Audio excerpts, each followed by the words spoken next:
Both are fine, you. Okay ji, theek hai ji. Vaheguru ji ka khalsa, Vaheguru ji ki fateh.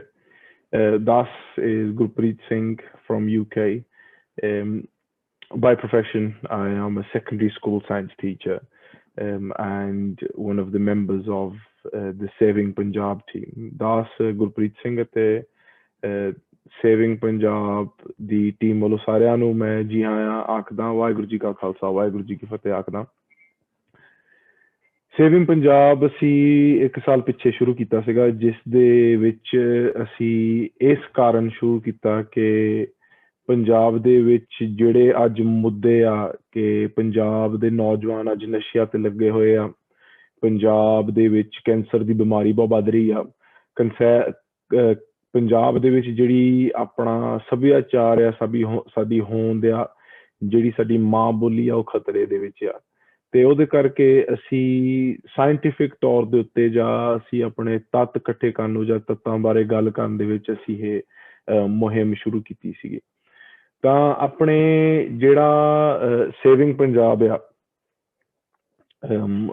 ਉਹਦੇ ਵਿੱਚ ਅਸੀਂ the Saving Punjab organization was started due to us understanding the dynamics and what is going on in Punjab. Now, most of the people probably watching or listening to this talk are either American, New York born Punjabi Sikhs, mostly probably are. I am myself UK born Punjabi Sikh, and a lot of people would ask, why is Punjab important?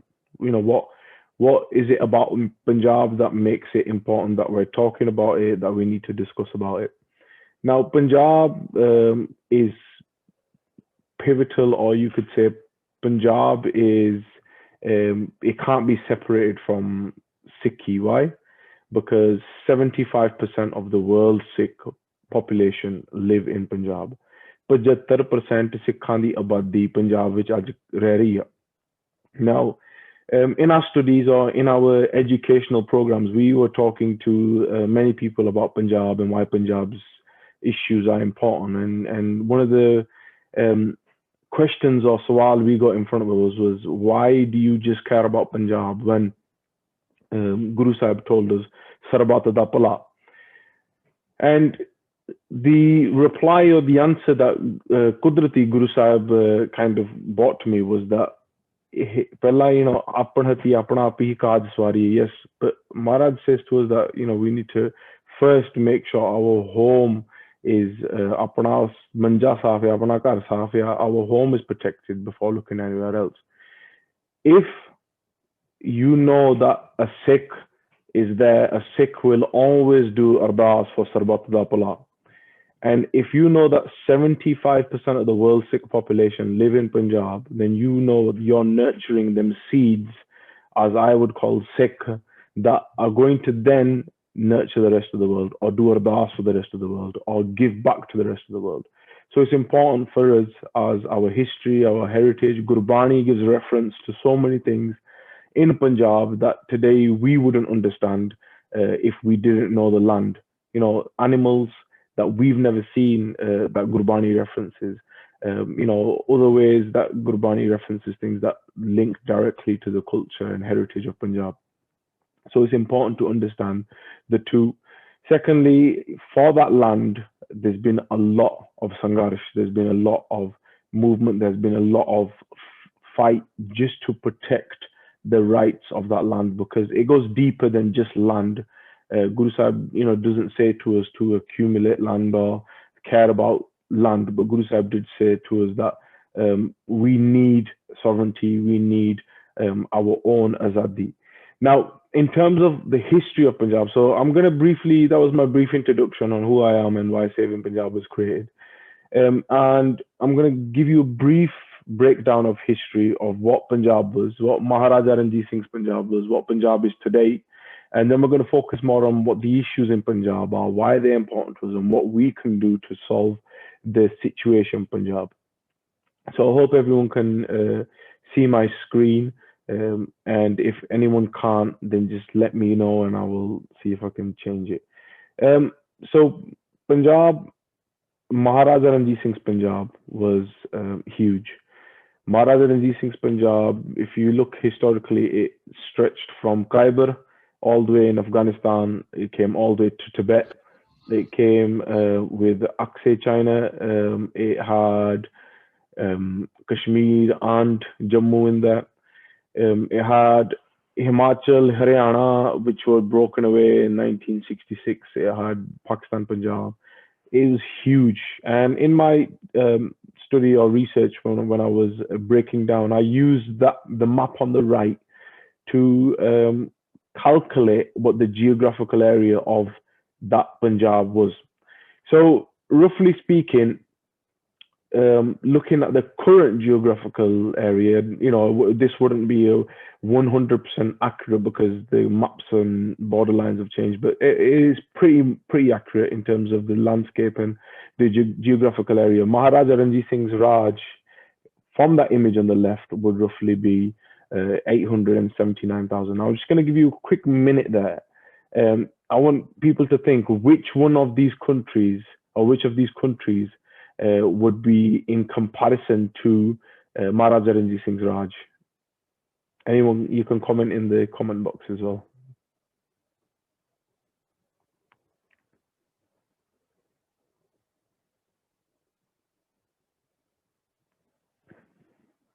I told you to comment in the comment box, but I don't quite know how to check it either. To chat. All right, okay. Anybody have a guess of which one of these countries fit into Maharaja Ranjit Singh's Raj? I think none of these. None of these. Okay. Right. You think it was a trick question? Right. I'll reveal the answer. It was actually all of them. So Maharaja Ranjit Singh's Raj was so big it could fit in the UK, the whole of Italy, the whole of New Zealand, and the whole of Holland with 20,000 kilometers to spare. So if you see the geographical area of these four countries, it still did not equate to the land that Maharaja Ranjit Singh's Raj had.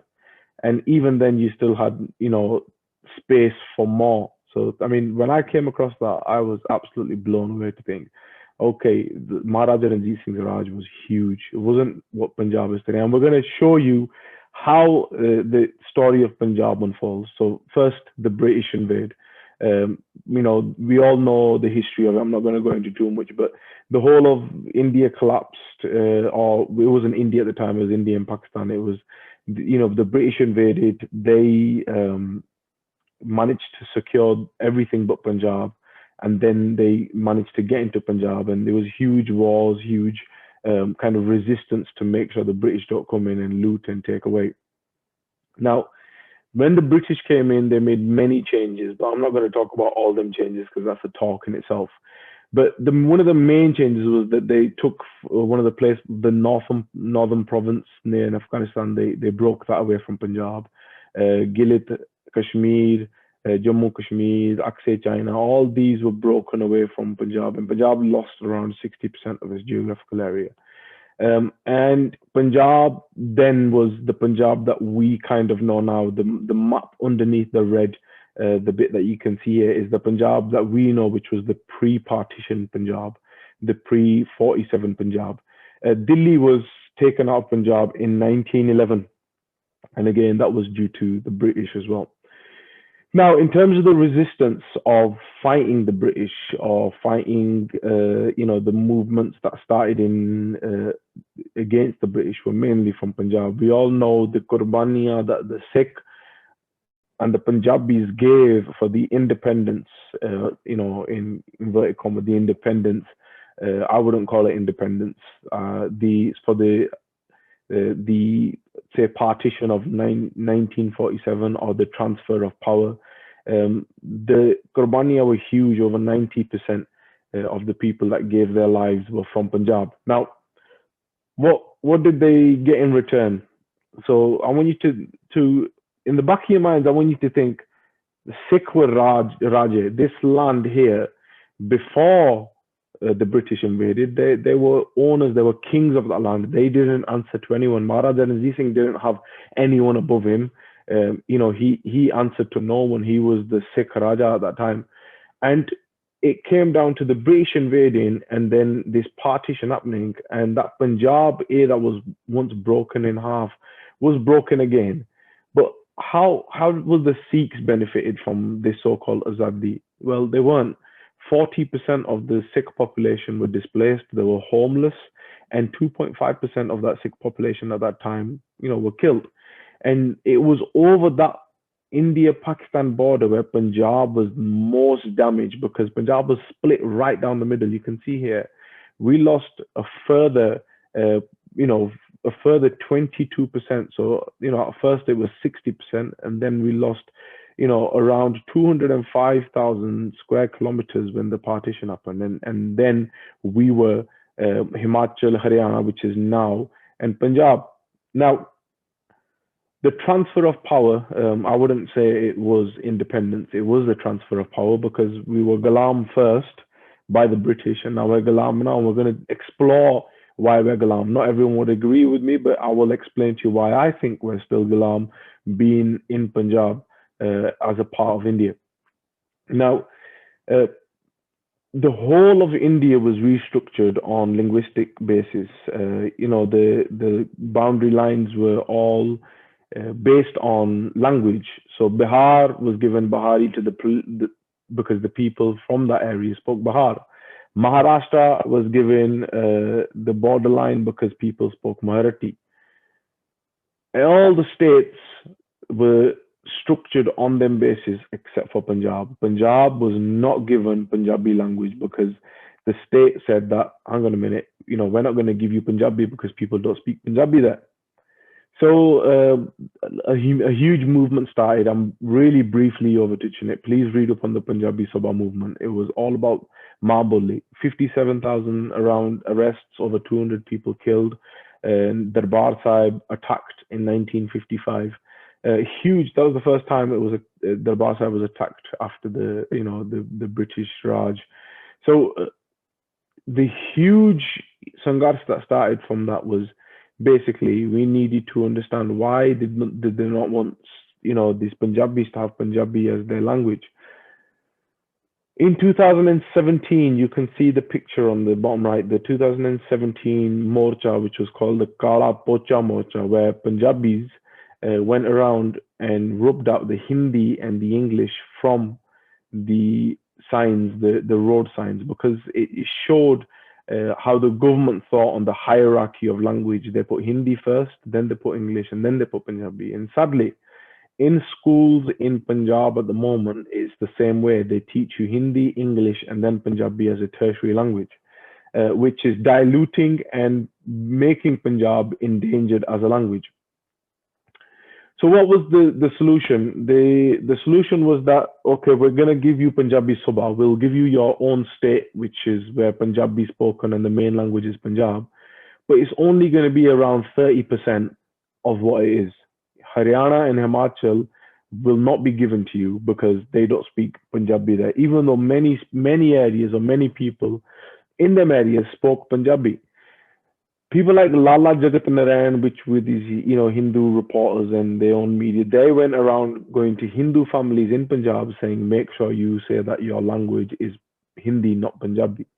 So they wanted Punjab to be as small as possible. And looking at the geographical area that was given to Punjab, we lost a further around 12% within when Haryana and Himachal were broken away, giving Punjab now a total area around 50,000 square kilometers. Compared to that Maharaja Ranjit Singh's Raj, we've lost 94% of the land, and it kind of puts it into perspective of what we were and what we are now. Once we were kings, we were Raja, and now we own 50,000 square kilometers, which we don't really own, which is riddled with so many issues that we're going to go through today. So Punjab, Maharaja Ranjit Singh, then pre-partition and post-partition, then post the reorganization of 1966. I'm going to explain to you what we lost along the way and how we were damaged. So Punjab's lifeline is water. The very word Punjab means the land of five rivers, and Punjab is is very reliant on water because Punjab is an agricultural state. But if you look at water in any civilization amongst any place in the world, they based their location on water, whether it was, you know, any civilization that wanted to flourish, that wanted to live, always went to water. The water didn't come towards them. Now, Punjab, it was the land of five rivers. You know, you can see the rivers here. You've got Satluj going across. You got Beas, you got Ravi, you got Jhelum, you got Janab, and then five rivers were what were called Punjab that flew down into the Indus River here. Now, when Punjab was Punjab, the only water that was leaving Punjab was this one canal that was going to a place called Bikaner, and this was the Raja of Bikaner, and he was paying Punjab for that water. He was giving Punjab Malia for that water. And in 1947, after the partition and reorganization, this guy called Guljari Lal Nanda constructed two or started the construction of two projects within Punjab. One was the Harike Headworks and one was the Pakra Dam. And the reason for them projects was they wanted to stop Punjab's water wherever they could, and then build canals to take Punjab's water out of Punjab. Now, when Punjab was reorganized in 1966 here, also what they said was because Punjab's breaking into three, it needs to share its river water. So they diverted Punjab's water out, even though Haryana and Himachal didn't share any resources. Punjab, the current Punjab, had to share its resources. And the 1966 Reorganization Act, there was three clauses put into it, or three acts, you can say. And it was Act 78, Act 79, and Act 80. And you can read on the screen themselves what them three acts were. So Punjab's Distribution of River Water Act was taken away from Punjab and given to the central government. Although normally the water of a state is a state subject. Act 79 was given again to the central government, which was the development of rivers. And Act 80 was also given to the central government, which was Punjab's headworks, where electricity was made from Punjab's water. And that Punjab's water was taken away, the right of Punjab's water was taken away from it. Now, relating that to what's going on today, last year, most of you probably know that there was a flood in Punjab. Pardon me. Around January time, around 300 villages were flooded, and around 17 billion pounds of damage was done in Punjab. Now, that was due to Pakra. So this dam over here that stopped Punjab's water outside of Punjab has enough water in this dam to flood the most of Punjab. Believe it or not, it's absolutely scary the amount of water they've held here. And that's a hazard for Punjab. Anytime Punjab was to go to any war or anything was to happen, all they need to do is, break that dam and they would flood Punjab. So they intentionally, when they drew these lines to make Punjab smaller, they intentionally left the Pakra, the Beas Bongo Dam outside of Punjab because they didn't want Punjab to take or have any control of the electricity made on these dams. And these floods were because the Pakra Dam opens the floodgates when the central government gives it the thumbs up to do so. I personally spoke to an engineer, one of the engineers that works in the Pakra Nangla Dam board, and he says that we couldn't release the water until the central government said so. And when it was too full, they had to release more water because it could damage the dam. And when they have to release more water, they flooded so many villages just because of that. So coming back to that image we saw first, where 1947, this is how much water was leaving Punjab. Compared to now, around 75% of Punjab's water is leaving Punjab. That's absolutely huge. According to the international riparian law by the United Nations, it's illegal to divert water where its natural course isn't. So the natural course of these two rivers was to flow into Pakistan, into the Indus River. But the Indian government has diverted all that water so that it doesn't flow into Pakistan and it's diverted to other states within India, which is again illegal in terms of the international riparian law. Looking at the actual figures, the 17.17 million acre feet of water that is allocated to Punjab, out of that, Punjab is only receiving 24%, 50% goes to Rajasthan, 20% goes to Haryana, and you can see the figures for yourself where the rest of the water is going. Now, I'm going to go a little bit briefly through history, a few other things that caused this momentum or movement to take place, and how Punjab in the long term became damaged. So, in this, the Indo-Pak War started. It was based on Kashmir. It was based on many of the issues that were going on at that time, and it was mainly the Sikhs of Punjab that gave their lives for that war. They strapped anti-tank mines to their chests and went and laid under these tanks and stopped Pakistan from winning that war with India. Now, a lot of tension, a lot of, the two topics I've mainly talked about, which were Maboli, which is your language, and water, caused, many issues, and many Punjabis started talking about their rights. And the Anandpur Mata was created. Now, if you've read the Anandpur Mata, you know that there was some six specific action points, but mainly it was about agriculture. It was about the religious autonomy. It was talking about tax. It was talking about water. It was talking about language. Things that would have benefited not just Sikhs but the whole of Punjab and any Punjabi living in Punjab. What was the result of the Anandpur Mata? So the Anandpur Mata was lobbied, it was taken forward, it was promoted, but we all know the Anandpur Mata ended up with the Dharam Yudh Morcha. So basically, 1978 happens where 13 Singhs are killed in Amritsar. The Dharam Yudh Morcha started, and the Dharam Yudh Morcha started on the basis of Anandpur Mata. So if you read any of the Mate of Dharam Yudh Morcha, it says Anandpur Mate no Mukh Rakh. And the Dharam Yudh Morcha again moved forward. Another one of the important facts that I came across was on the 24th of May, the Akali Dal announced that they're going to stop selling grain to any state outside of Punjab. Now, why was that damaging, or why is that damaging for India? Because Punjab is the breadbasket of India. If Punjab stopped giving grain to the central government, India would hugely be at loss.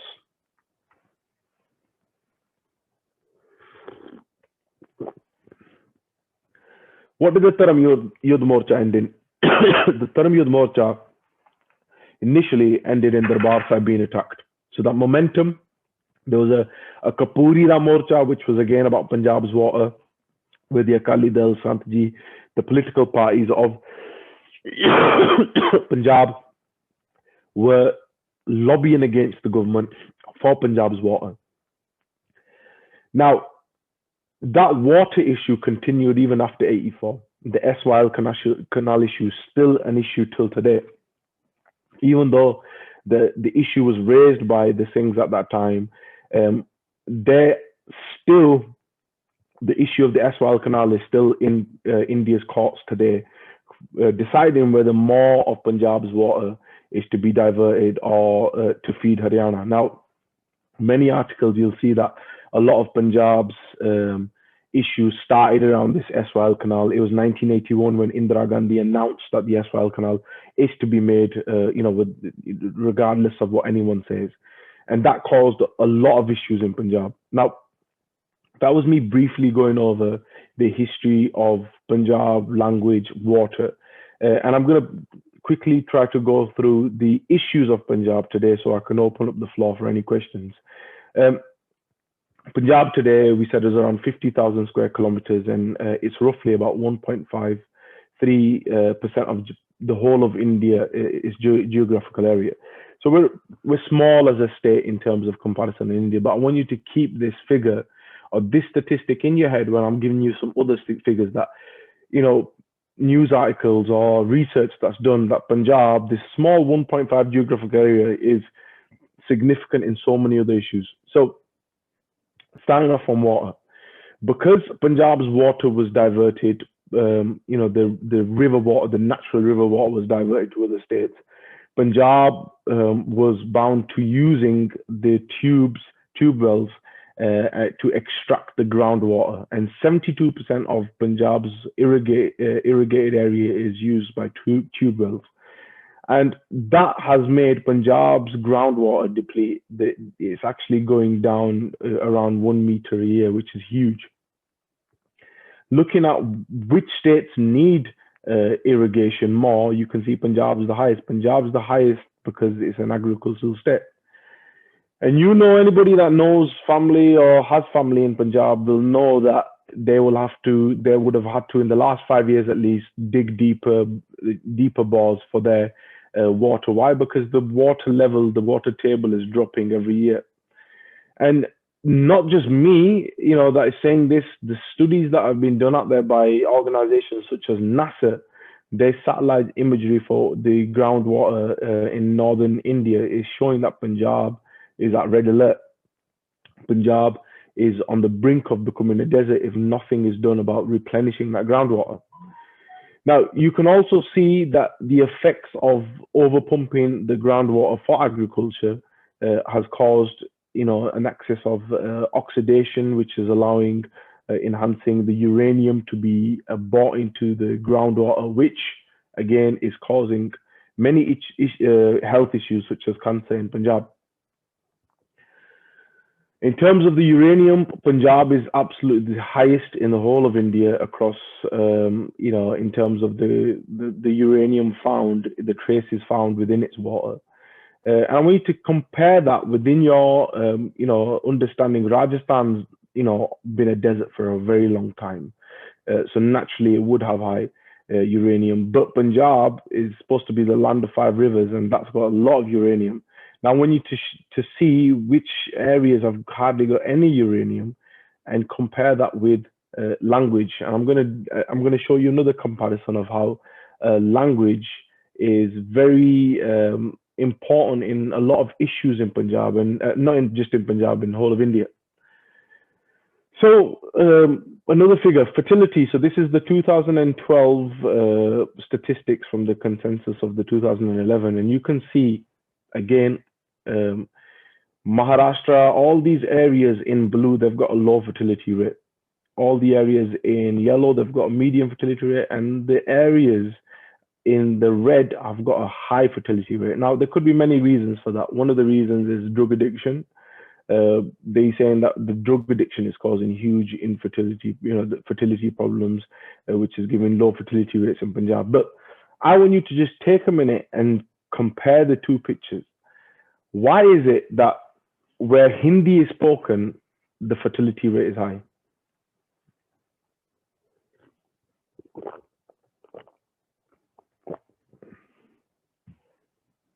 Is it just something that's a correlation, or is it just something that is, something deeper to it? I haven't got the answers to that, but all I'm doing is presenting findings that I've come across. Is it that the Hindi language naturally makes you more fertile, and clinics around the world should prescribe Hindi language to those people that can't have children and have got fertility problems? I don't know. But there's definitely, something else at play, why that correlation between them two is not me saying it. This is their findings. That map on the right is from an Indian government website, and that the statistics found on the left-hand side for fertility rates is the consensus, or the figures that the state has put forward. Agriculture comes back down to Punjab's lifeline. Punjab contributes hugely to the pool in terms of wheat and paddy, maize, and Punjab is being robbed of its water, is being robbed of many other rights, even though it's feeding the whole of India. Farming is a gamble. Everybody knows about the huge farming issues that have been going on in Punjab, and how they relate to debt, how they relate to farmers' suicides. Why? Because farming is a huge gamble. Even though Punjab's industry highly depends on agriculture, these farmers, when they buy when they buy seeds for their land, when they buy diesel for their tractors, when they get the wages for their workers, when they buy the chemicals such as pesticide and fertilizers, they buy it all on a card, which is heavily taxed. And this card is basically on a loan basis. So if you buy all this and you're taking the gamble that you're thinking your crop yield is going to produce enough, yield for you to pay off your debt. Now, what happens is either there's too much water sometimes, or there's too less water because of drought, whether there's a pest, whether it's something that just naturally happens and you don't produce your crop yield. There's no insurance. There's no, if something goes wrong that you can just say, sorry, my crop went wrong. You have to pay that interest and you have to pay them lenders back. And this is why the huge uproar in Punjab at the moment about this minimum selling price. If they can't sell at a minimum support price, then they know that they're going to struggle. And this is why they're still protesting till today. The Morcha are still going on Shambu border, because they know that if Punjab's minimum support price is taken away from farmers, they know that the private sector can increase or decrease that price however they like. Punjab's green revolution has caused many damage in Punjab. Please go away and do your own research on how the green revolution has caused Punjab to be toxic. The land has become toxic. Even, not me saying it, NBC News saying it, where Punjab has got the highest cancer cases in India. That is from that 1.5 geographical area. You can see pesticides, huge amount of pesticides that are sprayed on a daily basis across Punjab are entering the food chain, are entering the water cycle, and people are drinking that water because they are none the wiser that because there's no fresh water coming in, there's no river water that's replenishing that groundwater. When things leach off or run off, when they go down into that water table and you pump that water up and drinking it, you're drinking the same chemicals that are used to kill and harm insects, and you can understand what that is doing to your internal organs. Punjab, known as the cancer capital of India, where cancer is so high. There's a cancer train. Anyone that wants to go, that doesn't believe me, just go on Google and type in cancer train, and you'll see that this train that leaves from Batinda to Bikaner full every night, 325 or so kilometers full of Punjabis just going to Rajasthan to get a large for cancer. Why? Because Punjab's the hospital, there is no cancer specialist hospital. If there is one, it's too expensive for Punjabis to go to it and get their large done. So they go in somewhere where it's cheaper. Now, me skimming over this, every one of these topics is enough to talk.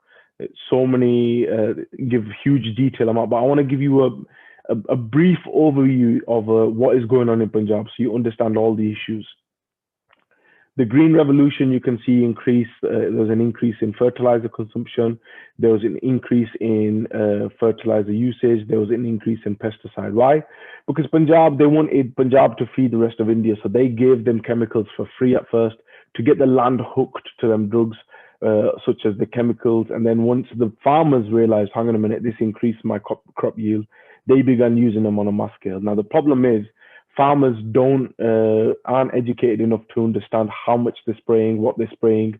Pesticides that were banned in countries 20, 30 years ago, like the USA banned so many of these pesticides in 1988. Punjab still uses them today. I can give you a list of these pesticides. 20 were banned in 2018, 20 of which you can go and read what they were and read what chemicals were put in there. They were deemed hazardous to human health by World Health Organization many years before they were banned. Last year, the government banned 9 pesticides for basmati, just for the rice that's being exported. And you can see what Punjabi people felt about that. You are saying the foreign nationals, saving the foreign nationals from harmful effect of pesticides by sending them safe basmati. Where are you when it comes to the health of your own country's nationals? So you can grow crop in Punjab and use whatever pesticide you want on it. There's no regulation. The regulation only comes when you're exporting that. So you could eat the poison and take that poison yourself, but you just can't give it to anyone in another country. Coming to the drug issue, so this is a CIA document trafficking the major routes of drugs in the whole world, and you can see that area just directly over Punjab where the arrow goes into Punjab, called the Golden Crescent. Many reports, this is the War on Drugs report, speaks about the challenges of Punjab and talks about the drug trail and how it goes into Punjab. Now, my question comes in this is, the drugs are only coming into Punjab because Punjab's government is allowing them. Why? Because Haryana, Rajasthan, Gujarat, all these are border states. They are all touching Pakistan. Why are the drugs not coming into them states? Pakistan border is the most watched or most heavily militarized area in the whole of that region. Why? Because of what happened in the 80s, 90s. They're saying that satellite images over them, that border, will even notify you if a deer crosses over and notify the government straight away. But, you know, tons, hundreds and thousands of tons supposedly are entering Punjab every single year. And the politicians, the police, the peddlers, they're all involved in what's going on in Punjab. And the reason why the government turned a blind eye to it is because they want Punjab's youth to be addicted to drugs. Why do they want Punjab's youth to be addicted to drugs? Because when you've got Punjab's youth that's addicted to drugs, they're not raising issues such as the language. They're not raising issues such as 75% of Punjab's water being taken to other states. They're not raising issues like pesticides that are killing Punjabis because they have harmful chemicals in there. They're not raising voice on the other issues in Punjab. Why? Because they're addicted to drugs. Now, that's findings from the universities in Punjab. The Guru Nanak Dev Ji University report shows that 73% of Punjab's youth is addicted to drugs. I think the figure's higher. Me speaking to people on the ground level on a regular basis, every pind has someone that's died from drugs, is someone addicted to drugs at the moment and struggling with that issue hugely. And those that can't afford the drugs, it's no problem because you can go anywhere in Punjab and see this so-called ganja just growing openly in anywhere. You won't find it as much in any other states, but in Punjab you can. Why? Because if you can't afford it, it's readily available for you anywhere. Now, the drug issue comes from somewhere. Now, if you look at what Nixon said, they flooded the states with African American high percentage so that they could control, they could criminalize them, they can divert their attention. And it's the same that's happening in Punjab. Punjab, this 1.5 geographical area, is an area where 50% of the drugs were seized from 2011 and 2014. From that 1.5 geographical area, the amount of drugs being seized is ridiculous. Imagine that's what the drugs that are being seized. Imagine what's coming through or what's being allowed to come through. Education. So during Maharaja Ranjit Singh's times, there was hundreds and hundreds of schools, different schools of thought. G.W. Letner, a historian at the time, comes into Punjab and says this is one of the most educated places he sees in the world. And he says that even the British went house to house to make sure that education doesn't enlighten many people and burnt books. But he says that they were more educated than these enlightened Europeans. Now, Punjab currently in its education is failing hugely.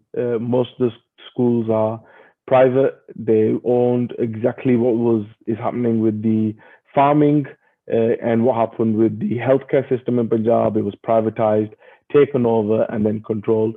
Now, countries like Australia ban visas from any Punjab qualified students. Why? Because they says that when someone is studied from a Punjab board university and they come to Australia, their education is a lot lower than people from other states.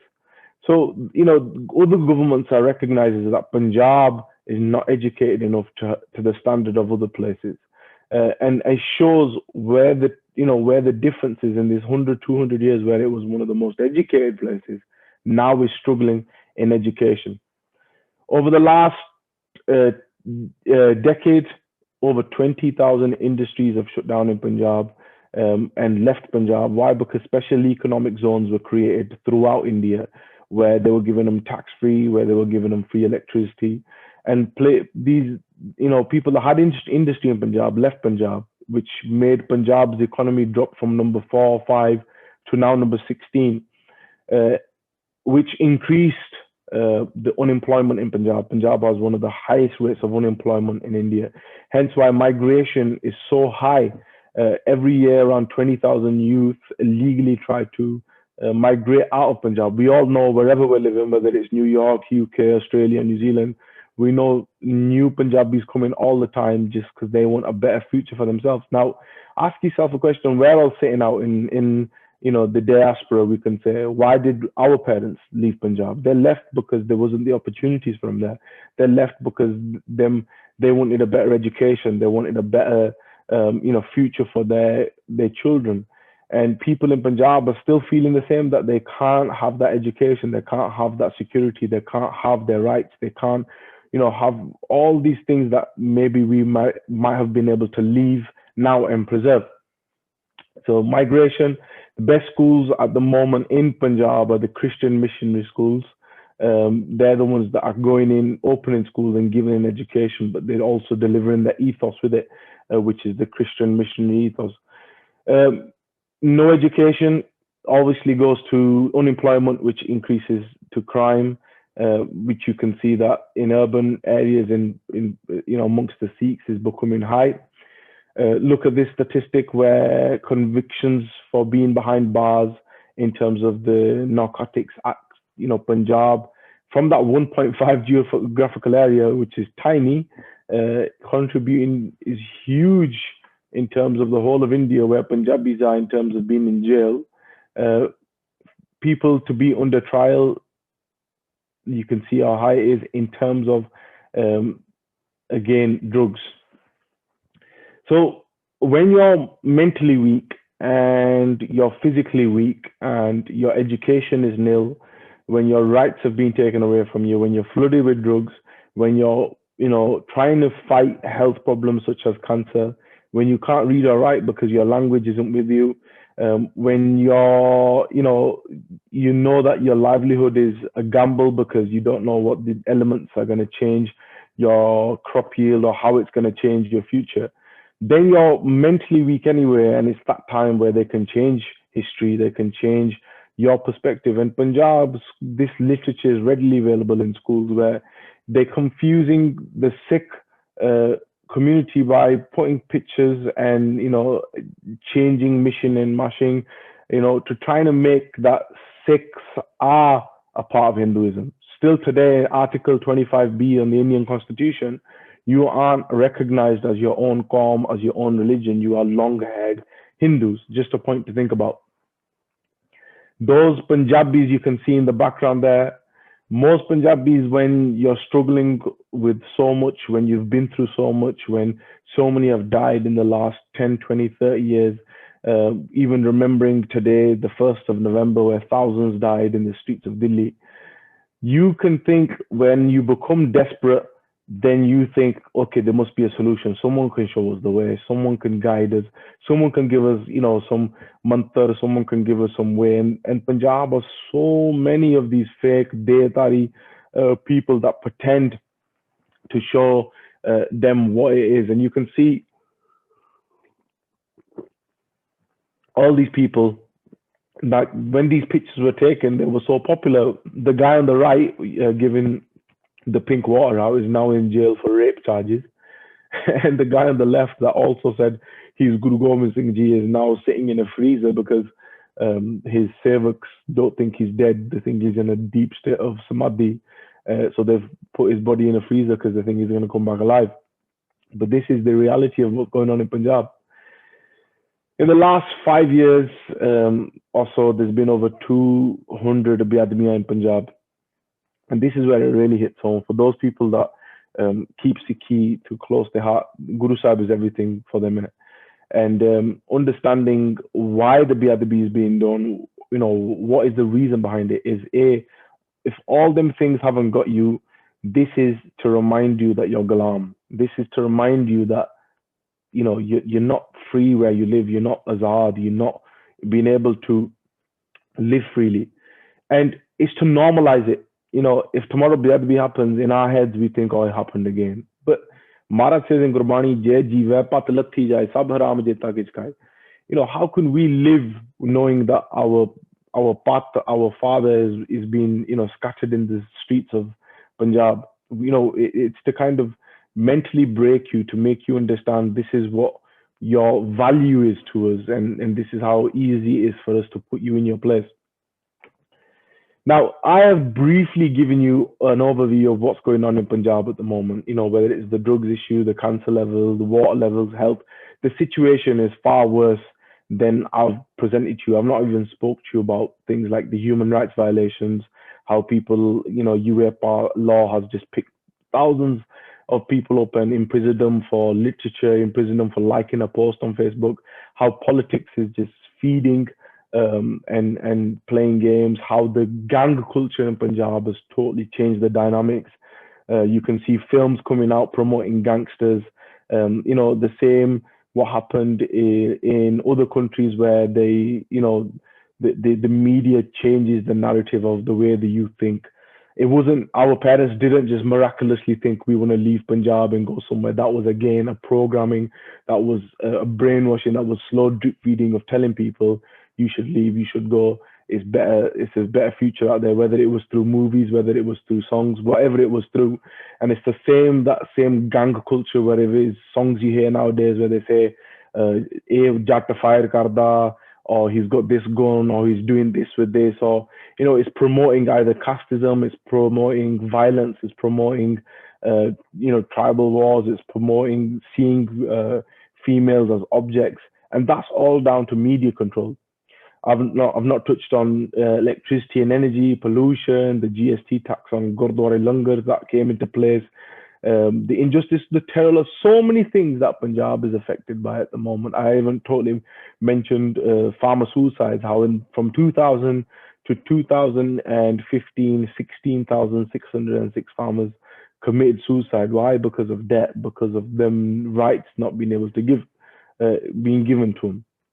Now, statistics wise, Punjab has got so many more the issues, whether it comes to depression, whether it comes to heart disease, Punjab is the highest, whether it comes to female gender side, female to male ratios, whether it comes down to, so many issues. But the ultimate goal is you are kings, you are Raja. When before the British came, we were kings.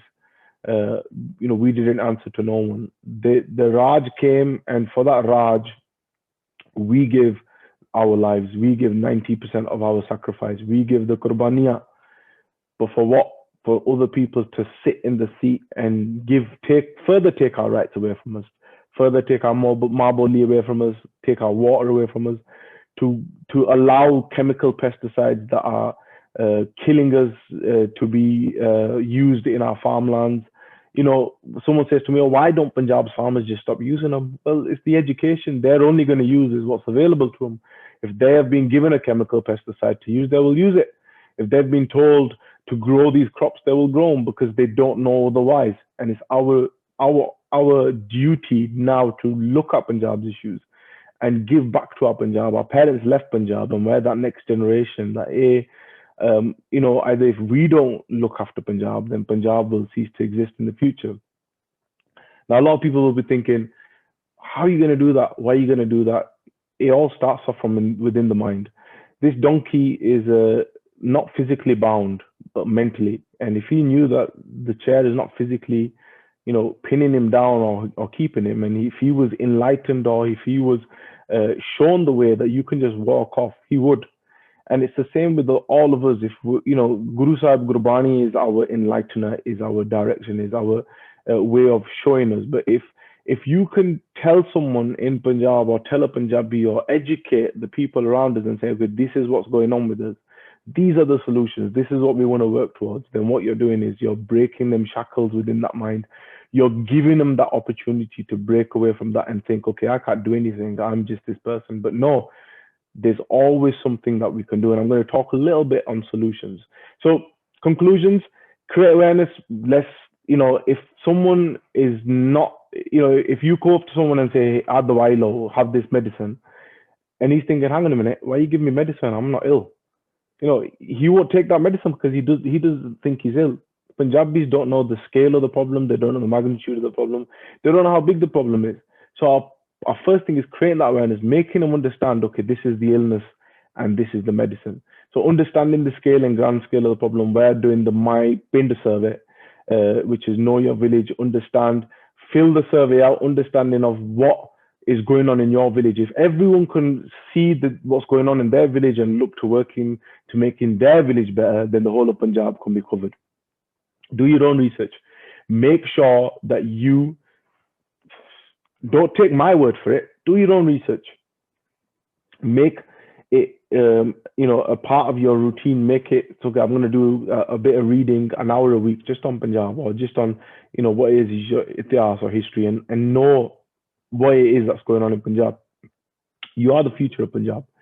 And in terms of this survey, if you go onto our website, I'm just going to bring the website up. So I'm going to share the screen. That one. Right. So if you go on to www.savingpunjab.org, you will see my pinned survey video. If you watch that, you will understand why the survey has been created. Prepare, fill, share, making sure that we understand what's going on in Punjab. So connect to family and friends there. Fill the survey out. It'll only take you 10 minutes. And then share it with others. Make sure you hashtag MyPrintSurvey. If you go on our website, it's linked to our social media accounts, which is linked to countless infographics that we're always putting up, talking about what's going on in Punjab, how Punjabis are being infected, or what is going on in Punjab. If you click here, the survey, you can do MyPrintSurvey. Clicking on it will take you straight to the survey. And the survey is in both Punjabi and English. The first question is, would you like to take it in Punjabi or English? And then there's a series of questions on what your pinned is and how you can make Punjab better. Now, why we're doing the survey? The survey is basically to understand the scale, the magnitude of the problem in Punjab. Like I said before, if you take your car to the garage, you don't just say to the mechanic, here, fix it. He needs to diagnose the problem first. He needs to understand what the problem is for him to fix that car problem. And it's the same with Punjab. Punjab's got so many issues that is struggling with at the moment. And it's our job now to first find the scale and magnitude of them problems. And then we look at what solutions can be put in place. Every pinned will have different solutions, not the same pinned will have different pinned will have the same solution. When it comes to the solutions, we've been doing a lot of work in terms of how we can make Punjab better. So whether that means that if there's a water drought or water shortage, how can we make Punjab better? What we can do is we can implement rainwater conservation plants where we're, capturing rainwater and we're giving Punjab's pinned level kind of some storage of water that they can use for irrigation, for feeding our wildlife, for washing our cars, that water that we're not wasting, that is drinking water, which is valuable. Whether it being vertical farming, whether it being looking into organic farming, becoming chemical and pesticide free, whether it's sending cancer research teams into certain areas where we, from our survey, if we find out certain areas in Punjab have high rates of cancer, then we send cancer research teams and then find the cause of that cancer so that we don't have to give them aid, but we prevent them from getting cancer in the first place. So many solutions, so many ways to look at it. I'm now going to open to any questions, just because I think this is really important that if anyone's got any, misconceptions, or if anyone wants to clarify anything, it's important that we have this discussion. It helps clear out or iron out any issues. And when you're a teacher, you need to understand that your students are learning, and you always do stop and checks. We couldn't do this over Zoom, but this is me, asking you guys, is there anything that I've missed out, or anything you guys could tell the Saving Punjab team that we can go further and look into, or solutions that we could think of together, hopefully. So that was me. Hope you took something away from that. And please, if anyone's got any questions, Waheguru Ji Ka Khalsa, Waheguru Ji Ki Fateh. Bhai Sabji, there was a question. Like people coming from different states, right? For them, Punjab is is a kind of Canada. So because I think like there was a discussion 2 weeks ago with a couple of things, and they were also discussing like a lot of people are migrating from Punjab, and then when these people they will be coming up and settling over there, like Bihar, from you people from Rajasthan, UP, and all. Mm-hmm. They will be settling up in Punjab. Then obviously they will have more accommodation over there, and they can, like, there will be a stage when we don't have more people going to Gurdwara and all these stuff, and then all these because like they will be going to Gurdwara and they will be doing all the actions as per their math. So Yeah, that is also one of the issues we can face coming. migration is huge in Punjab at the moment. So 70% of Punjab's workforce, so 70% of the people that are working in Punjab at the moment are from out of state. They're not from in state. They are coming into Punjab from other areas to work. They are the people that are changing the dynamics of Punjab in terms of language. They're changing the culture. There's been Punjab was known as a safe place. Now Punjab has had rape cases. Punjab has had chain snatching cases. Punjab is not that place it was. Why? Because Punjab has been, a lot of Punjabis have left Punjab, and people from UP, Bihar are coming into Punjab. And the problem with that is they're working in Punjab, but they're not using their economy in Punjab. The economy is still going back to their states. There was Right. statistics saying that 80% of the people that work in Punjab from other states give the money back to their homes in their state. So Punjab's not benefiting from it. Punjab's just losing that economy to people coming in and working. It's the same kind, like we are working away, and we and the people from like the states, they are sending back money to them, like from Canada, US people, and for them like Punjab is kind of Canada, so they are sending money back to there. Yes, yes, yes. uh Just to interject there, one thing we have to consider is why is there, like VG mentioned, why is there biadabiyah happening? So when you employ people in your, there's probably many people here that have got Jameen there, or they might, if you're born in America, you might not know that much about it, but your parents will. And you have to look at who are you employing to work on your Jameen. Now, instead of employing people from Bihar that could be cigarette smoking or basically have other kinds of viewpoints, there's Banjari Sikhs and Sikh Liga Sikhs, and there's millions of them that basically at least they love the Guru Granth Sahib. So rather than employing someone that is going to be possibly coming and doing the other to the Guru Granth Sahib, you should be employing people that are Banjari or Sikh Liga Sikhs and giving them that opportunity to make Punjab like other people have seen Canada or other places like that. So the opportunity is our choice who we employ, and we need to be more careful about who we employ. Yeah, Paisa, we had a meeting, I think a month before, with the six, and maybe you can take offline on this discussion. Yeah, on this discussion.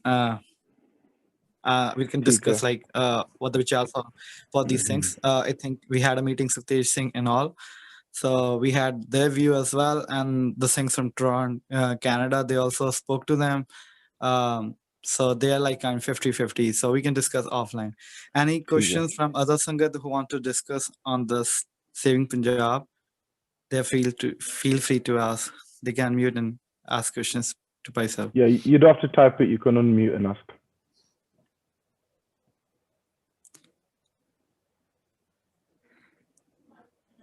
Waheguru ji ਕਾ ਖਾਲਸਾ ਵਾਹਿਗੁਰੂ ਜੀ ਕੀ ਫਤਿਹ ਜੀ I believe it's just like a brief comment I wanted to make. I believe they're even devaluing the property's value, so they're putting the value down, deterring people from working there, owning the land, and just being there in general. So before, even like something close to like 10 years ago, the property values were somewhat higher, and people were inclined to be there to manage their properties. I know now they can do it abroad, but they were there to manage their properties, and they could actually make a decent living. Now I believe the property values are a lot lower, and it's deterring people and kind of forcing them to find a better home. So that's what I believe is making people go abroad, Canada and UK, America. The other issue in that is, I mean, the being second, third generation Punjabis that have left in the diaspora and living out here, we naturally will be landowners of Punjab because it'll be passed down to us from our parents, our grandparents. Now, most Punjabis that are proud to be Punjabi but don't actually care about Punjab that much, would rather sell that land and think, hang on a minute, I could put a deposit down on a house, I could buy a new car. There's no point in me keeping that land so many thousands of miles away. What am I going to do with it? But the problem is, who's buying the land? The land is being bought by non-Punjabis. Punjabis aren't buying the land, or the privatized market, or other people going in there that aren't Punjabis. Now, the question comes down to Punjab. Is Punjab the land of 5 rivers? No, it's not, because we lost 2 rivers to Pakistan, Jhelab and Chenab. 1 river is in and out of Pakistan, which is Ravi. So we're about 2.5 rivers. Now, Punjab, is it called Punjab because of Punjabi anymore? Why? If Amit Shah, the president of the BJP, can turn around and say 1 language, 1 nation, Gurdas Man backs him up and says, yeah, we give more homage to Hindi than Punjabi. We need to respect our Masi or whatever he said. And so Punjab can't be Punjab because of Punjabi, because hey, the people in Punjab don't speak Punjabi anymore. They speak Hindi or English, and it doesn't have the land of 5 rivers there anymore. So if they were to reorganize India, which they could, according to the Indian constitution, they could, take out Punjab from the map altogether. They could turn around and say those people living in the diaspora that are now landowners don't have the right to own land in Punjab. They either need to sell, which most Punjabis would sell overnight. They're not going to lose out on that money. Or they just say, they're not bothered about it. Whatever happens to it, happens to it. It's the same what happened in Palestine and Israel.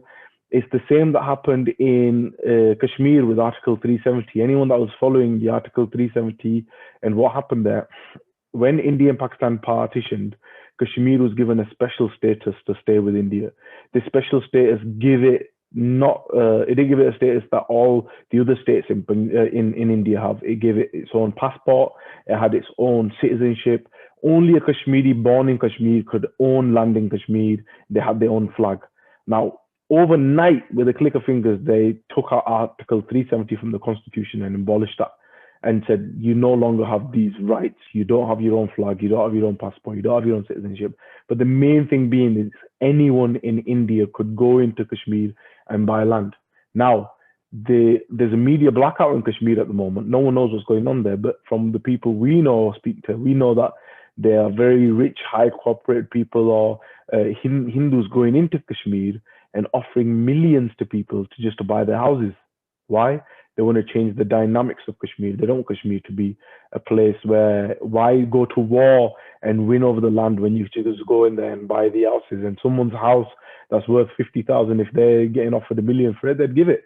And it's the same, the dynamics of Punjab are changing, A, by migration, B, they're changing because it's not called what it is. It's not the land of 5 rivers. It's going to become a desert in 15 years.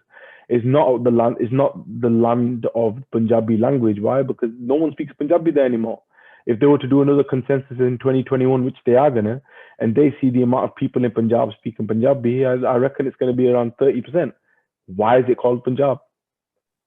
Sorry to interrupt.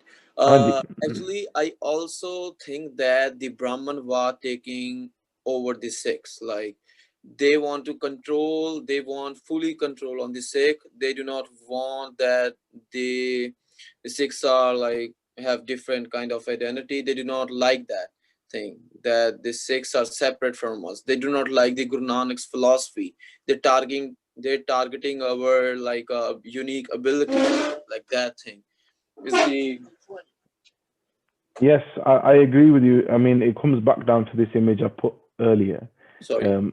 They want to change your very psyche of how you understand, what you think Sikhi is.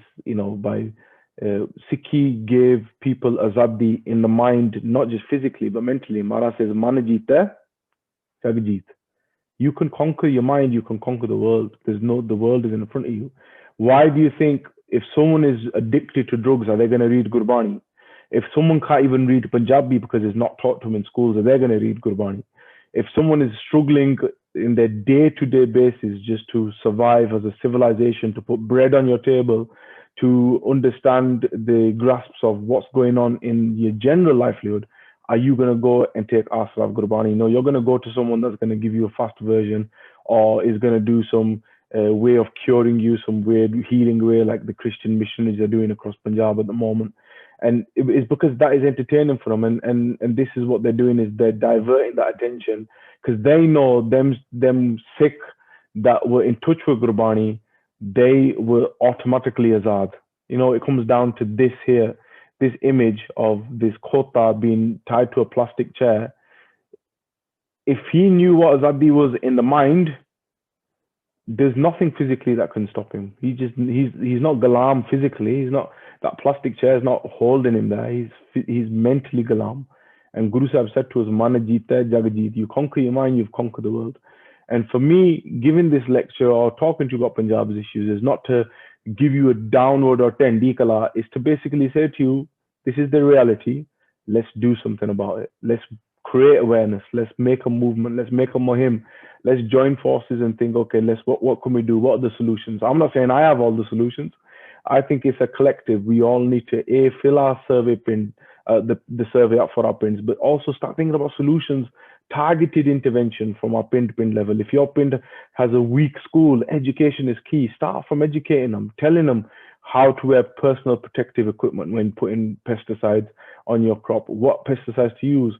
Influence them to become more organic. Influence them to become scholars. In terms of in their field work or whatever they want to do, do their own research, and urging other people around us. So we've got about 8 students that we're in touch with at the moment that are doing university degrees, that we're directing them to say to them, do your university degree targeted on a certain aspect of Punjab. So we've got one student that's doing it on the eucalyptus plant that we spoke to this morning from Australia. We've got someone that's doing it about Punjab and the cancer issue with the pesticides. Someone's doing it with Punjab and the economical change since the post-partition and how the water was diverted, what the effects that's had on Punjab. Vaiguji, we have a couple of questions from Sangat. Someone is asking, like, how can we start in our village? So fill the MyPrint survey out. It's on our website, and then what we're going to do is analyze that data, give it back to you, and say to you, these are this is what we've seen about your print, and then we collectively put a plan in place on what we need to do on a printer to printer level. Thank you, Paisai. I think we are also running out of time. If anyone has any questions, they can please ask now.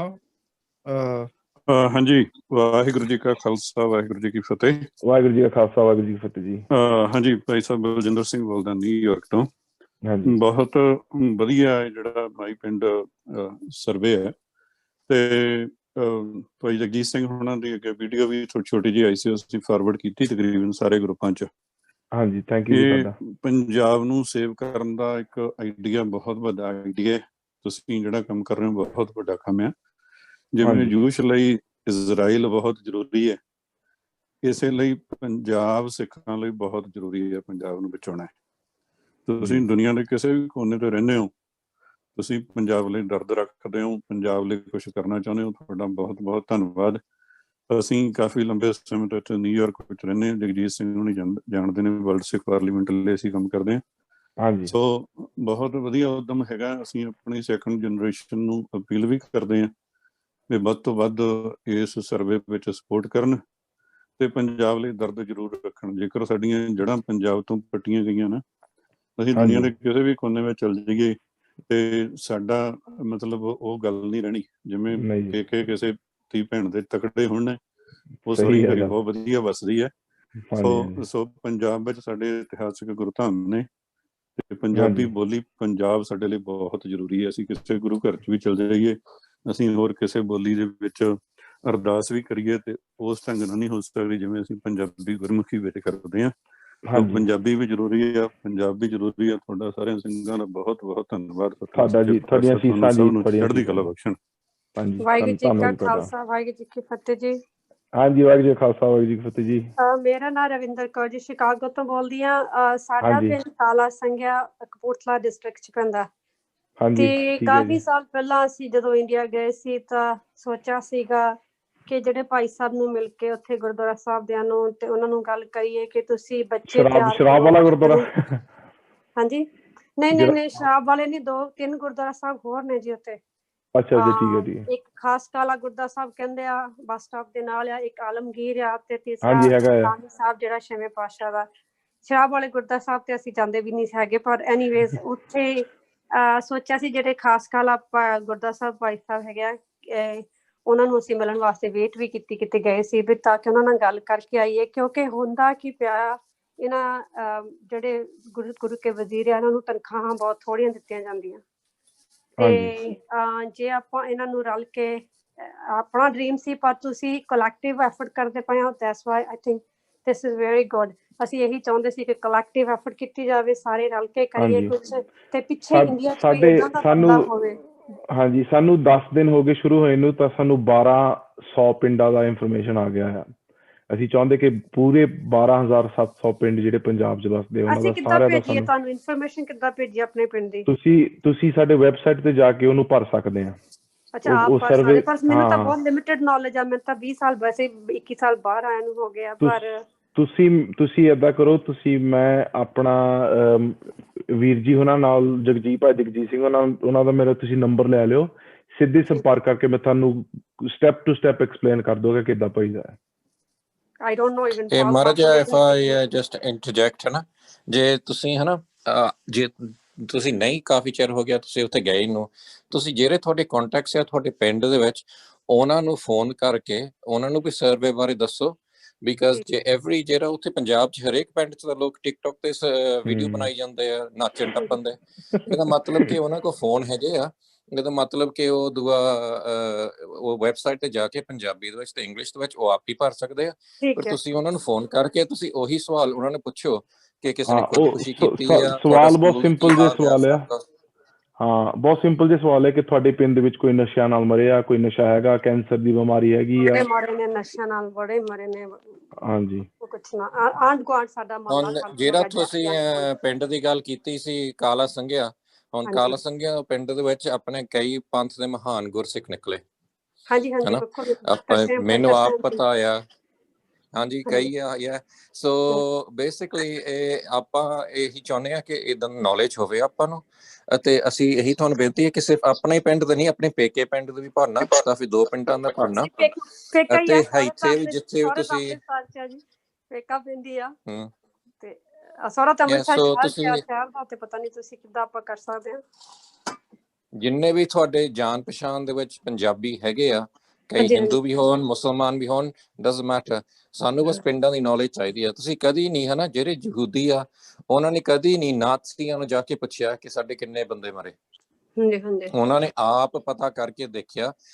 ਅਸੀਂ ਵੀ ਆਪਣਾ data ਕਾਹਤੇ ਪੰਜਾਬ ਜਾਂ Indian government ਤੋਂ ਲਈਏ, ਅਸੀਂ ਆਪਣਾ data ਆਪ create ਕਰੀਏ ਤਾਂ ਫਿਰ ਆਪਣਾ ਸਹੀ ਡੇਟਾ ਮਿਲਦਾ। ਠੀਕ ਹੈ ਜੀ, ਠੀਕ ਹੈ। ਤੇ ਅਸੀਂ ਸੋਚਦੇ ਸੀ ਕਿ ਭਾਈ ਸਾਹਿਬ ਉੱਥੇ ਕੀਰਤਨ ਸਿਖਾਉਣਾ ਸ਼ੁਰੂ ਕਰਨ ਬੱਚਿਆਂ ਨੂੰ, ਅਸੀਂ ਭਾਈ ਸਾਹਿਬ ਨੂੰ ਇਕੱਠੇ ਹੋ ਕੇ ਤਨਖਾਹ ਦਿਆ ਕਰੀਏ, like more than he generally gets ਕੇ, ਹਨਾ, 40-50 ਹਜ਼ਾਰ ਭਾਵੇਂ ਮਹੀਨੇ ਦੀ ਤਨਖਾਹ ਹੋਵੇ ਤੇ ਉਹ ਬੱਚਿਆਂ ਨੂੰ ਫ੍ਰੀ ਬਾਜੇ ਲੈ ਕੇ ਤਬਲੇ ਲੈ ਕੇ ਦਿੱਤੇ। ਅਸੀਂ ਏਦਾਂ ਸੋਚਦੇ ਸੀ ਉਸ ਵੇਲੇ 2007। ਹਾਂਜੀ, ਉਹ ਹੋ ਸਕਦਾ ਹੈ ਜੀ, ਜਦੋਂ ਸਾਨੂੰ ਪਤਾ ਲੱਗੇ ਕਿ ਕਿਹੜੇ ਪਿੰਡ ਦੇ ਵਿੱਚ ਕਿਹੜੀਆਂ ਸਹੂਲਤਾਂ ਜੇ ਸਹਾਇਤਾ ਦੀ ਲੋੜ ਆ, ਜਿੱਦਾਂ ਤੁਸੀਂ ਕਹਿੰਦੇ ਕਿ ਗੁਰਦੁਆਰੇ ਨੂੰ ਪੱਕਾ ਕਰਨਾ, ਉੱਥੇ ਐਜੂਕੇਸ਼ਨ ਹੋਵੇ, ਉੱਥੇ ਕੀਰਤਨ ਸਿਖਾਇਆ ਜਾਵੇ, ਉਹ ਫਿਰ ਅਸੀਂ ਇੱਕ ਪਲਾਨ ਬਣਾ ਕੇ ਉਹ ਗੁਰਦੁਆਰੇ ਨਾਲ ਤੁਹਾਡਾ ਸੰਪਰਕ ਕਰਾ ਕੇ ਉਹ ਸਿੱਧਾ ਤੁਹਾਡਾ ਉੱਥੋਂ ਮੈਨੇਜਮੈਂਟ ਕਰਾ ਸਕਦੇ ਹਾਂ ਕਿ ਇਹ ਕੁਝ ਹੋਣ ਵਾਲਾ ਹੈ ਤੁਹਾਡੇ ਪਿੰਡ ਦੇ ਵਿੱਚ। ਜੇ ਕੋਈ ਪਾਣੀ ਦੀ ਕੋਈ ਬੰਦਾ ਹੋਏਗਾ ਉੱਥੇ ਜਿਹੜਾ ਉੱਥੇ ਮਤਲਬ ਕਿ ਹੋਏਗਾ, ਹਾਂਜੀ, ਹੁਣ ਲਈ ਅਸੀਂ ਪਰ ਡੇਟਾ ਕਲੈਕਟ ਕਰ ਰਹੇ ਹਾਂ, ਪਰ ਜਦੋਂ ਸਾਡਾ ਪਲਾਨ ਬਣ ਗਿਆ ਕਿ ਅਸੀਂ ਕਿਹੜੀ ਪਿੰਡ ਨੂੰ ਕਿਹੜੀਆਂ ਸਹੂਲਤਾਂ ਜੇ ਸਹਾਇਤਾ ਦੇਣੀ ਆ, ਉਹਦੇ ਵਿੱਚ ਇਹ ਦੀ ਡਿਸਕਸ਼ਨ ਹੋ ਸਕਦੀ ਹੈ ਕਿ ਕਿੱਦਾਂ ਉੱਥੇ ਆਪਣੇ ਪਿੰਡ ਲੈਵਲ ਤੇ ਕੀਰਤਨ, ਗੁਰਬਾਣੀ, ਹੋਰ ਐਜੂਕੇਸ਼ਨ ਕਲਾਸਾਂ ਲਾਉਣ ਦੀ, ਉਹਨਾਂ ਨੂੰ ਉੱਥੇ ਜਾ ਕੇ ਬੰਦੇ ਭੇਜਣ ਕੇ ਉੱਥੇ ਸਿੱਖੀ ਦਾ ਪ੍ਰਚਾਰ ਹੋਣਾ, ਇਹ ਸਾਡਾ ਸਾਰੇ ਪਲਾਨ ਦੇ ਵਿੱਚ ਹੋਊਗਾ। ਤੁਸੀਂ ਪਹਿਲਾਂ ਸਰਵੇ ਭਰੋ, ਉਸ ਤੋਂ ਬਾਅਦ ਫਿਰ ਅਗਲੇ ਪਲਾਨ ਤੁਹਾਨੂੰ ਦੱਸਾਂਗੇ ਜੀ। ਠੀਕ ਹੈ ਜੀ। ਭਾਈ ਸਾਹਿਬ ਜੀ, ਇੱਕ ਪੁਆਇੰਟ ਇੱਥੇ ਹੈਗਾ ਆਪਣਾ ਨਾ, ਜਿਵੇਂ ਆਮ ਨੋਟ ਸ਼ੋਰ ਲਾਈਕ ਜਿਵੇਂ ਆਪਾਂ ਡੇਟਾ ਕਲੈਕਟ ਕਰ ਰਹੇ right, so I have heard like ਜਿਵੇਂ ਕਦੀ ਏਦਾਂ ਹੁੰਦਾ ਹੈ ਲਾਈਕ ਜਿਹੜੀ ਏਜੰਸੀਜ਼ ਹੈਗੀਆਂ ਨੇ ਜਾਂ ਜਿਹੜੀਆਂ ਇੰਡੀਅਨ ਗਵਰਨਮੈਂਟ ਦੇ ਥੱਲੇ ਐਕਟ ਕਰਦੀਆਂ ਨੇ ਰਾਈਟ, ਜਿਹੜੀ ਸਾਡੀ ਵੈਬਸਾਈਟ ਦਾ ਡੇਟਾ ਹੈਕ ਕਰ ਲੈਂਦੇ ਜਾਂ ਸਾਨੂੰ ਸ਼ਟ ਡਾਊਨ ਕਰਾ ਦਿੰਦੀਆਂ ਨੇ। ਸੋ ਉਹਨਾਂ ਬਾਰੇ ਆਪਾਂ ਕੁਝ ਕਰਦੇ ਹਾਂ, because I know like there are couple of sites ਜਿਹੜੇ ਕਿ ਜਿਨ੍ਹਾਂ ਦਾ ਡੇਟਾ ਸਾਡਾ ਚੱਕ ਲਿਆ ਗਿਆ ਹੁਣ ਸਾਨੂੰ ਮਿਲਦੀ ਨਹੀਂ ਇਨਫੋਰਮੇਸ਼ਨ। ਹਾਂਜੀ, ਜਿਹੜਾ ਅਸੀਂ ਇੱਕ ਤਾਂ ਜਿਹੜਾ ਅਸੀਂ ਡੇਟਾ ਕਲੈਕਟ ਕਰਤੇ ਕੋਈ ਏਦਾਂ ਦੀ ਉਹਦੀ ਵਿੱਚ ਗੱਲ ਨਹੀਂ ਹੈਗੀ ਜਿਹਦੇ ਕਰਕੇ ਜੇ ਏਜੰਸੀਆਂ ਨੂੰ ਪਤਾ ਵੀ ਆ ਉਹ ਕੋਈ ਨੁਕਸਾਨ ਪਹੁੰਚਾ ਸਕਦੀ ਆ। ਉਹ ਤਾਂ ਬਸ ਇਹੀ ਆ ਕਿ ਕਿਹੜੇ ਪਿੰਡ ਦੇ ਵਿੱਚ ਕੀ ਕੁਝ ਹੋ ਰਿਹਾ, ਉਹ ਤਾਂ ਉਹਨਾਂ ਨੂੰ ਆਪ ਪਤਾ ਹੋਣਾ ਕਿ ਕੀ ਕੁਝ ਹੋ ਰਿਹਾ। ਦੂਜੀ ਗੱਲ ਆ ਜਿਹੜਾ ਸਾਡਾ ਸਾਰਾ ਡੇਟਾ ਆ ਉਹ GDPR ਪਾਲਿਸੀ ਦੇ ਨਾਲ ਆ, ਤੇ ਜਿਹੜੀਆਂ ਸਾਡੀਆਂ ਸਾਈਬਰ ਸਿਕਿਉਰਿਟੀਆਂ ਆ ਉਹ ਐਨ ਟੌਪ ਦੀਆਂ ਆ ਕਿ ਕਦੀ ਉਹਦੇ ਵਿੱਚ ਜਿਹੜੀ ਸਰਵੇ ਮੰਕੀ ਦੀ ਅਸੀਂ ਸਰਵੇ ਯੂਜ਼ ਕਰਦੇ ਹਾਂ ਉਹਨਾਂ ਦੇ ਉੱਤੇ ਉਹਨਾਂ ਦੀ ਆਪ ਇੰਸ਼ੋਰੈਂਸ ਹੁੰਦੀ ਆ ਕਿ ਜੇ ਉਹ ਡੇਟਾ ਕਦੀ ਉਹਨਾਂ ਤੋਂ ਬਾਹਰ ਨਹੀਂ ਜਾ ਸਕਦਾ। ਜਿਹੜੀ ਸਾਡੇ ਟੀਮ ਦੇ ਮੈਂਬਰ ਆ, ਮੈਂ ਤੇ ਇੱਕ ਹੋਰ ਸਵਾ ਜਿਹੜਾ ਡੇਟਾ ਐਨਾਲਿਸਟ ਆ, ਅਸੀਂ ਕੰਟਰੈਕਟਾਂ ਸਾਈਨ ਕੀਤੀਆਂ ਆ GDPR ਦੀਆਂ ਕਿ ਜਿਹਦੇ ਕਰਕੇ ਡੇਟਾ ਸਾਡੇ ਕੋਲ ਹੀ ਹੋਊਗਾ, ਇਹ ਬਾਹਰ ਨਹੀਂ ਜਾਊਗਾ। ਤਾਂ ਉਸ ਕਰਕੇ ਕੋਈ ਫਿਕਰ ਦੀ ਗੱਲ ਨਹੀਂ ਹੈਗੀ ਕਿ ਉਹ ਡੇਟਾ ਬਾਹਰ ਜਾਊਗਾ ਇੱਥੇ ਜਾਊਗਾ, ਕਿਉਂਕਿ ਉਹਦੇ ਵਿੱਚ ਅਸੀਂ ਬਸ ਪਿੰਡ ਦਾ ਹਾਲ ਹੀ ਪੁੱਛਿਆ ਹੈ ਕਿ ਤੁਹਾਡੇ ਪਿੰਡ ਦੇ ਵਿੱਚ ਕੀ ਕੁਝ ਹੋ ਰਿਹਾ ਆ। ਉਹਦੇ ਨਾਲ ਅਸੀਂ ਬਸ ਪੰਜਾਬ ਦੇ ਭਲੇ ਵਾਸਤੇ ਗੱਲ ਸੋਚਦੇ ਹਾਂ ਕਿ ਪੰਜਾਬ ਦੇ ਵਿੱਚ ਕੀ ਲੋੜ ਆ, ਕੀ ਸਹੂਲਤਾਂ ਦੀ ਲੋੜ ਆ, ਕਿ ਕਿੱਦਾਂ ਅਸੀਂ ਪੰਜਾਬ ਨੂੰ ਉਹ ਰੰਗਲਾ ਪੰਜਾਬ ਮੁੜ ਵਾਪਸ ਲਿਆ ਸਕਦੇ ਹਾਂ। Thank you Bhai Sahib ji. ਠੀਕ ਹੈ ਜੀ, ਹੋਰ ਕੋਈ ਸਵਾਲ ਹੋਊਗਾ? ਨਹੀਂ ਤਾਂ ਫਿਰ ਅਸੀਂ ਹਾਂਜੀ ਹਾਂਜੀ, anyone has any other questions so we can wrap up the session today. And for Sangat information, we won't be having next week's session, so we will be having a week after session with BB Diljit. I guess Bhai Sab can give more information by Jagjit Singh ji. ਹਾਂਜੀ ਸਾਧ ਸੰਗਤ ਜੀ, ਕਿਹੜਾ next week next session ਹੋਣਾ, ਪਰ ਉਹ ਤਾਂ ਅਗਲੀ ਵੀਕ ਸੈਸ਼ਨ ਹੋਣਾ। ਉਹਦੇ ਵਿੱਚ ਅਸੀਂ ਭੈਣ ਜੀ ਦਲਜੀਤ ਕੌਰ ਨੂੰ ਲਿਆਉਣਾ। ਅਸੀਂ ਫਿਰ ਐਵਰੀ ਵੀਕ ਨਵੇਂ ਵਧੀਆ ਸਪੀਕਰ ਤੁਹਾਡੇ ਲਈ ਲਿਆ ਰਹੇ ਹਾਂ। ਸੋ ਭੈਣ ਜੀ ਦਲਜੀਤ ਕੌਰ, ਉਹ ਟਵਾਈਸ ਕੁਈਨ ਤੋਂ ਉਹਨੂੰ teacher of the year award ਮਿਲਿਆ ਇੰਗਲੈਂਡ ਦੇ ਵਿੱਚ, ਕਿ ਸਭ ਤੋਂ ਵਧੀਆ ਟੀਚਰ ਆ ਸਾਰੀ ਕੰਟਰੀ 'ਚ। ਉਹ ਖਾਸ ਕਰਕੇ ਉਹਨੇ ਇੱਕ ਸੈਸ਼ਨ ਕਰਨਾ ਆ ਕਿ ਗੁਰਬਾਣੀ ਕੰਠ ਕਿੱਦਾਂ ਕਰੀਦੀ ਆ। So how do you learn Gurbani off by heart. ਉਹਨੇ ਤੁਹਾਨੂੰ ਦੱਸਣਾ ਆ ਕਿ ਕਿਹੜੀਆਂ ਸਾਡੇ ਕੋਲ ਐਪਸ ਆ ਤੁਸੀਂ ਵਰਤ ਸਕਦੇ ਆ, ਬੱਚਿਆਂ ਨਾਲ ਕਿੱਦਾਂ ਉਹਨਾਂ ਨੂੰ ਵਧੀਆ ਸਿਖਾ ਸਕਦੇ ਆ ਗੁਰਬਾਣੀ, ਅਤੇ ਤੁਸੀਂ ਆਪ ਵੀ ਜੇ ਤੁਸੀਂ ਆਪਣੀ ਗੁਰਬਾਣੀ ਦੀ ਨੌਲੇਜ ਵਧਾਉਣਾ ਚਾਹੁੰਦੇ ਆ ਤੇ ਕਿਹੜੇ ਤਰੀਕੇ ਆ ਮਾਈਂਡ ਟੈਕਨੀਕਸ ਜਿਹਦੇ ਨਾਲ ਤੁਸੀਂ ਆਪਣੀ ਨੌਲੇਜ ਅਤੇ ਗੁਰਬਾਣੀ ਇਨਕਰੀਜ਼ ਕਰੋ। ਅਤੇ ਅਸੀਂ ਬੇਨਤੀ ਕਰਦੇ ਹਾਂ, ਸਾਡੇ ਕੋਲ ਜਿੱਦਾਂ ਮੈਂ ਅੱਗੇ ਕਿਹਾ ਸੀ, ਸਾਡੇ ਕੋਲ 21 ਸਪੀਕਰ ਆ ਖਾਲਸਾ ਫਾਊਂਡੇਸ਼ਨ ਦੇ ਵਿੱਚ ਜਾਂ ਹੋਰ ਸਾਡੇ ਗਰੁੱਪਾਂ ਦੇ ਵਿੱਚ। ਤਾਂ ਫਿਰ ਅਸੀਂ ਚਾਹੁੰਦੇ ਹਾਂ ਕਿ ਭਾਈ ਗਗਨਦੀਪ ਸਿੰਘ ਅਤੇ ਹੋਰ ਜਿਹੜੇ ਗੁਰਸਿੱਖ ਆ, ਤੁਸੀਂ ਉਹਨਾਂ ਨੂੰ ਟੌਪਿਕ ਦਿਓ ਅਤੇ ਅਸੀਂ ਕੋਸ਼ਿਸ਼ ਕਰੂੰਗੇ ਜਿਹੜੀਆਂ ਤੁਸੀਂ ਇੰਟਰਸਟਿੰਗ ਲੱਗਦੀਆਂ ਤੁਹਾਨੂੰ। ਜਿੱਦਾਂ ਦਾਸ ਨੇ ਤੁਹਾਡੇ ਨਾਲ ਪੈਰੈਂਟਿੰਗ ਦਾ ਕੀਤਾ ਸੀਗਾ, ਹੁਣ ਵੀਰ ਜੀ ਨੇ ਤੁਹਾਨੂੰ ਸੇਵਿੰਗ ਪੰਜਾਬ ਦਾ ਕੀਤਾ ਹੈ, ਫਿਰ ਤੁਸੀਂ ਦੱਸੋ। ਤਾਂ ਫਿਰ ਜਿੱਦਾਂ ਸਾਡੀ ਹੁਣ ਆਸਟ੍ਰੇਲੀਆ ਦੇ ਵਿੱਚ ਆ, ਉਹ ਸਵੇਰ ਨੂੰ ਅਸੀਂ ਕਰਦੇ ਹਾਂ। ਵੈਰੀ ਡਿਫਰੈਂਟ ਟੌਪਿਕਸ ਆ, ਪਰ ਐਵਰੀਵਨ ਲਈ ਇੰਟਰਸਟਿੰਗ ਆ। ਸੋ ਅਸੀਂ ਚਾਹੁੰਦੇ ਹਾਂ ਕਿ ਆਪਾਂ ਰਲ ਕੇ ਆਪਣਾ ਸਾਰਾ ਨੌਲੇਜ ਬੇਸ ਇਨਕਰੀਜ਼ ਕਰੀਏ ਅਤੇ ਕਈ ਚੀਜ਼ਾਂ ਦੀ ਆਪਣਾ ਨੌਲੇਜ ਹੋਵੇ, ਪਰ ਅਸੀਂ ਚਾਹੁੰਦੇ ਹਾਂ ਤੁਹਾਡੇ ਲਈ ਰੈਲੇਵੈਂਟ ਹੋਵੇ। ਸੋ ਇਹਨਾਂ ਨਾਲ ਤੁਸੀਂ ਸੰਪਰਕ ਕਰੋ। ਅੱਜ ਦੀ ਜੋ ਵਿਚਾਰ ਆ ਉਹਦੀ ਰਿਕਾਰਡਿੰਗ ਵੀਰ ਜੀ ਕੋ ਹੋਣੀ ਆ, ਅਤੇ ਇਹਦੀ ਰਿਕਾਰਡਿੰਗ ਤੁਸੀਂ ਲੈ ਕੇ YouTube ਤੋਂ ਜਿੰਨੇ ਵੀ ਤੁਹਾਡੇ ਕੰਮ ਤੇ ਆ ਜਾਂ ਹੋਰ ਫਰੈਂਡਸ਼ਿਪ ਸਰਕਲਸ WhatsApp ਤੇ ਤੁਸੀਂ ਉਹਨਾਂ ਨਾਲ ਸ਼ੇਅਰ ਕਰ ਸਕਦੇ ਆ। ਅਤੇ ਉਹਨਾਂ ਨੂੰ ਜਿਹੜੀ ਵੀਡੀਓ ਵੀ ਆ, ਜਿਹੜੀ ਸ਼ੋਰਟ ਵੀਡੀਓ ਆ ਜਿਹੜੀ ਸੇਵਿੰਗ ਪੰਜਾਬ ਬਾਰੇ, ਉਹ ਵੀ ਸ਼ੇਅਰ ਕਰੋ ਤੇ ਸਾਰਿਆਂ ਨੂੰ ਇਨਕਰੇਜ ਕਰੋ ਕਿ ਉਹ ਮਾਈਸ ਪਿੰਡ ਸਰਵੇ ਭਰਨ। ਵਾਹਿਗੁਰੂ ਜੀ ਕਾ ਖਾਲਸਾ, ਵਾਹਿਗੁਰੂ ਜੀ ਕੀ ਫਤਿਹ। ਵਾਹਿਗੁਰੂ ਜੀ ਕਾ ਖਾਲਸਾ, ਵਾਹਿਗੁਰੂ ਜੀ ਕੀ ਫਤਿਹ। ਧੰਨਵਾਦ ਜੀ ਤੁਹਾਡਾ ਸਾਰਿਆਂ ਦਾ। ਖਾਲਸਾ, ਵਾਹਿਗੁਰੂ ਜੀ ਕੀ ਫਤਿਹ। ਹਾਂਜੀ ਵੀਰ ਜੀ, ਮੈਂ ਇੱਕ ਗੱਲ ਕਹਿਣੀ ਸੀ, ਉਹ ਸਰਵੇ ਕਈ ਵਾਰੀ ਖੁੱਲਦਾ ਨਹੀਂ ਹੈਗਾ, ਇਹ ਪਤਾ ਨਹੀਂ ਕਿਉਂ। ਮੇਰੇ ਖਿਆਲ ਨਾਲ ਮੇਰੇ ਕੋ ਐਪਲ ਤੇ ਮੈਂ ਖੋਲਦਾ ਸਫਾਰੀ ਤੇ, ਉਹ ਖੁੱਲਦਾ ਨਹੀਂ ਕਈ ਵਾਰੀ। ਕੁਝ ਪ੍ਰੋਬਲਮ ਉਹਦੇ ਚ ਕਿੱਦਾਂ ਕਈ ਵਾਰੀ ਕੀ ਨਹੀਂ ਖੁੱਲਦਾ ਜੀ? ਉਹ ਸਰਵੇ ਨਹੀਂ ਕਈ ਵਾਰੀ ਸਿੰਘ ਜੀ ਖੁੱਲਦਾ, ਮਤਲਬ ਉਹ ਅਲਾਉ ਨਹੀਂ ਕਰਦਾ ਸਾਈਟ ਅੰਦਰ ਜਾਣ। ਤੁਸੀਂ ਵੈਬਸਾਈਟ ਤੋਂ ਕਰ ਰਹੇ ਆ ਜਾਂ ਤੁਸੀਂ ਲੈਪਟਾਪ ਤੋਂ ਕਰੋ? ਜੇ ਤੁਹਾਡੇ ਫੋਨ ਦੇ ਉੱਤੇ ਕੋਈ ਦਿਖਣ ਦਾ ਜਿਹੜੀ, ਹਾਂਜੀ ਤੁਸੀਂ ਆਪਣੇ ਫੋਨ ਦੇ ਉੱਤੇ ਕਰਨ ਦੀ ਕੋਸ਼ਿਸ਼ ਕਰੋ, ਨਹੀਂ ਤਾਂ ਤੁਸੀਂ ਸਾਡਾ ਨੰਬਰ ਲੈ ਕੇ ਤੁਹਾਨੂੰ ਸਿੱਧਾ ਲਿੰਕ ਵੀ ਭੇਜ ਸਕਦੇ ਆ ਜੇ ਵੈਬਸਾਈਟ ਦੇ ਥਰੂ ਨਹੀਂ ਤੁਹਾਡਾ ਚੱਲ ਰਿਹਾ। ਠੀਕ ਹੈ, ਫਿਰ ਮੈਂ ਮੋਬਾਈਲ ਫੋਨ ਤੇ ਕਰਾਂ ਮਤਲਬ? ਹਾਂਜੀ, ਮੋਬਾਈਲ ਫੋਨ ਤੇ ਕਰਕੇ ਦੇਖਿਓ ਮਾੜਾ ਜਿਹਾ ਇੱਕ ਵਾਰੀ। ਠੀਕ ਹੈ, ਨਹੀਂ ਤਾਂ ਮੈਂ ਐਂਡਰੋਇਡ ਤੇ ਵੀ ਟਰਾਈ ਕਰੂੰਗਾ ਫਿਰ ਇੱਕ ਵਾਰੀ। ਹਾਂਜੀ ਜ਼ਰੂਰ ਜੀ। ਹਾਂਜੀ ਠੀਕ ਹੈ ਜੀ, ਫਿਰ ਠੀਕ ਹੈ, ਧੰਨਵਾਦ ਜੀ। ਵਾਹਿਗੁਰੂ ਜੀ ਕਾ ਖਾਲਸਾ, ਵਾਹਿਗੁਰੂ ਜੀ ਕੀ ਫਤਿਹ। ਵਾਹਿਗੁਰੂ ਜੀ ਕਾ ਖਾਲਸਾ, ਵਾਹਿਗੁਰੂ ਜੀ ਕੀ ਫਤਿਹ। ਵਾਹਿਗੁਰੂ ਜੀ ਕਾ ਖਾਲਸਾ, ਵਾਹਿਗੁਰੂ ਜੀ ਵਾਹਿਗੁਰੂ ਜੀ ਕਾ ਖਾਲਸਾ ਵਾਹਿਗੁਰੂ ਜੀ ਕੀ ਫਤਿਹ ਪਿਆਰਿਓ ਸਾਰਿਆਂ ਨੂੰ ਜੀ।